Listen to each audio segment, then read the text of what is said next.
बेखतर कूद पड़ा आतिश नमरूद में इश्क, बेखतर कूद पड़ा आतिश नमरूद में इश्क, अकल है महवे तमाशाए लबे बाम अभी। कल हमने कौम के सामने प्रेस कॉन्फ्रेंस भी की, इंफॉर्मेशन मिनिस्टर साहब भी मौजूद थे और इसमें कोई दो राय नहीं है। जो लॉ मिनिस्टर ने बात की और जो मौलाना पता नहीं लिखते हैं साथ के नहीं, हामिद रजा साहबजादा हामिद रजा साहब, उन्होंने हमारी तर्जमानी की है। मैं उनका भी शुक्रगुजार हूँ और कुछ मुफ्ती साहिबान का भी शुक्रगुजार हूँ जिन्होंने कल की प्रेस कॉन्फ्रेंस के बाद हमारी रहनुमाई फरमाई। हकीकत में वो लुत्फ़े ज़िंदगी पाया नहीं करते, वफ़ा से दिल को बहलाया नहीं करते। ये तो मुमकिन नहीं है जनाब स्पीकर, जैसे आपने अपने जज्बात का इजहार किया कि नबी पाक सल्लल्लाहु अलैहि वसल्लम की नामूस पर हमारी जाने माल और हमारे बच्चे, जब ये सारे हमारा ईमान का हिस्सा कुर्बान करेंगे तो फिर हमारा ईमान मुकम्मल होता है। इसमें कोई दूसरी राय नहीं। जितने लोग यहां पर बैठे हुए हैं, इवन यहां पर मिनॉरिटी से ताल्लुक रखने वाले लोग हैं, वो भी इस बात का अकीदा रखते हैं। मेरी गुजारिश ये है, वाली बात है उस पे तो यहां पे किसी को कोई किसी किस्म का इत्तेफाक नहीं होगा कि हर शख्स अपनी अपनी फैक्ट्री लगा ले और वो फतवे जारी करता जाए अपनी जाती लड़ाई को।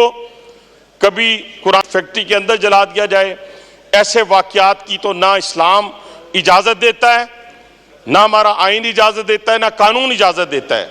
लेकिन एक मैं आपके सामने गुजारिश करना चाहता हूं, जो साहबजादा साहब ने बात की, मैं क्योंकि कानून का स्टूडेंट नहीं हूं, लेकिन मैं आपके सामने 298 जे उसकी रोशनी में ये चंद लाइन पढ़ने लगा हूं, जो उलमाए किराम ने भी हमारी रहनुमाई की है और कुछ थोड़ा बहुत पढ़ने की रोशनी में भी, कि ये कादियानी ग्रुप, मैं उसका सारा नहीं पढ़ूंगा, ये जो ग्रुप है ये अपने आप को अहमदी कहलवाएं या किसी और तरीके से अपना नाम रख लें, ये किसी तौर के ऊपर अपने मजहब की तबलीग या तशहीर करे या दूसरों को अपना मजहब कबूल करने की दावत दे या किसी भी तरीके से मुसलमानों के मजहबी एहसासात को मजरूह करे, इसे किसी एक किस्म की सजा दी जा सकती है, वो 3 साल होगी और ये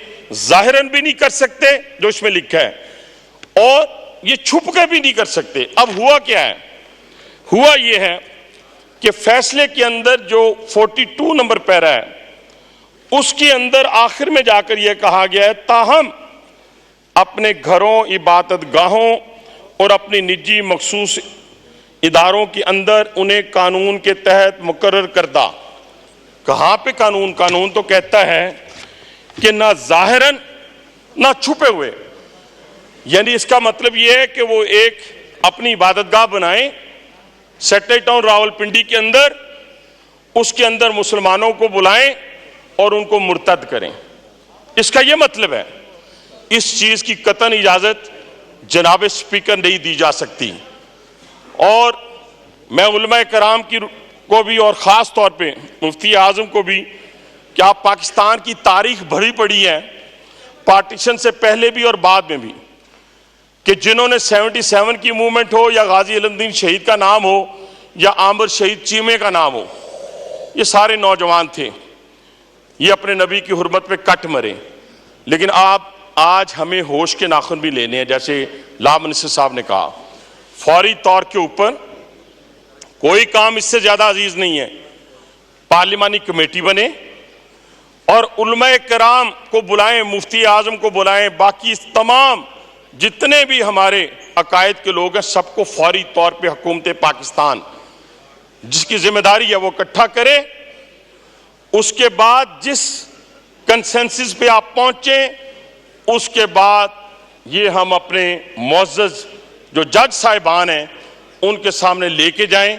इसको रिव्यू में लेके जाना है, इसको क्यों कौन सा तरीका इख्तियार करना है ये लॉ का स्टूडेंट भी जानता है, जज भी जानते हैं, सारे जानते हैं। लेकिन इसको ना अंडर द कारपेट किया जा सकता है जनाब स्पीकर जी, ना ही छोटी मोटी कमेटियों से काम चलेगा। इसका फौरी हल निकालना है ताकि ये इबहम दूर हो सके। इस वक्त लोगों के दिल दुखे हुए हैं। हाँ, मैं फिर बार बार कह रहा हूं, किसी को इजाजत नहीं देनी चाहिए और जो भी फतवे दे उसे कानून जो आपका मौजूद है उसको आईनी हाथों से निपटना चाहिए। और अपने प्यारे आका हज़रत मोहम्मद मुस्तफ़ा सल्लल्लाहु अलैहि वसल्लम की नबूवत और ख़त्म नबूवत के ऊपर हमारा ईमान कामिल है और इसके लिए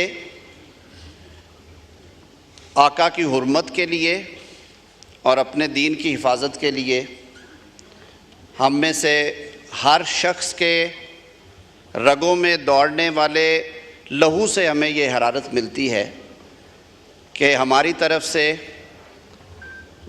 कोई ऐसी बात ना हो जिससे गुस्ताखों की हौसला अफजाई हो और उन्हें हौसला मिले कि सरज़मीन पाकिस्तान जो कि कलमे के नाम पे बना है उसमें वो इस तरह के काम कर सकें।